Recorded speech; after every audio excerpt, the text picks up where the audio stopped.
The Midnight Hitchhiker. This happened a few years ago, and I still can't explain it. I was driving home from a late shift, around 2 a.m., on a quiet back road in rural Ohio. It was one of those pitch-black nights, no moon, just my headlights cutting through the dark. I hadn't seen another car for miles, so when I spotted a figure on the side of the road, thumb out, I nearly swerved off the pavement.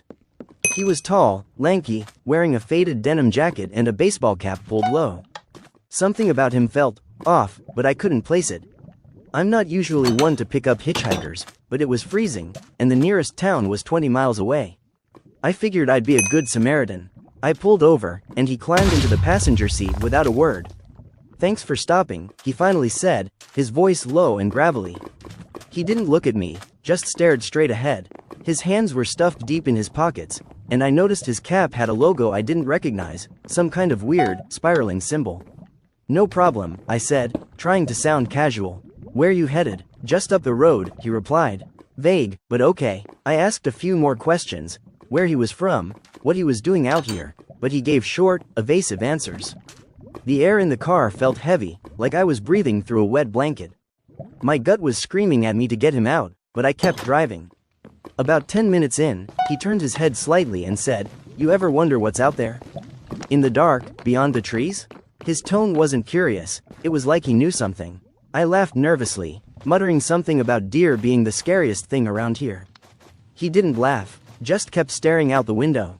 Then, out of nowhere, he said, "Pull over. Now." His voice was sharp, almost commanding.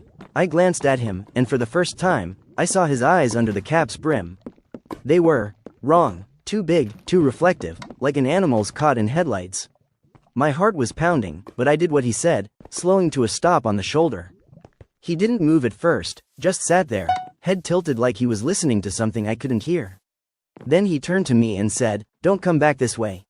Not tonight." Before I could respond, he opened the door, stepped out, and walked straight into the woods.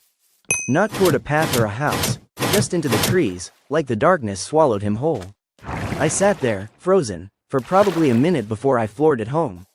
When I got there, I locked every door and window, my hands shaking. The next morning, I checked the local news, half expecting a story about a missing person or something weird. Nothing. I even drove back to that spot in daylight, but there was no sign of him, no footprints, no broken branches, nothing.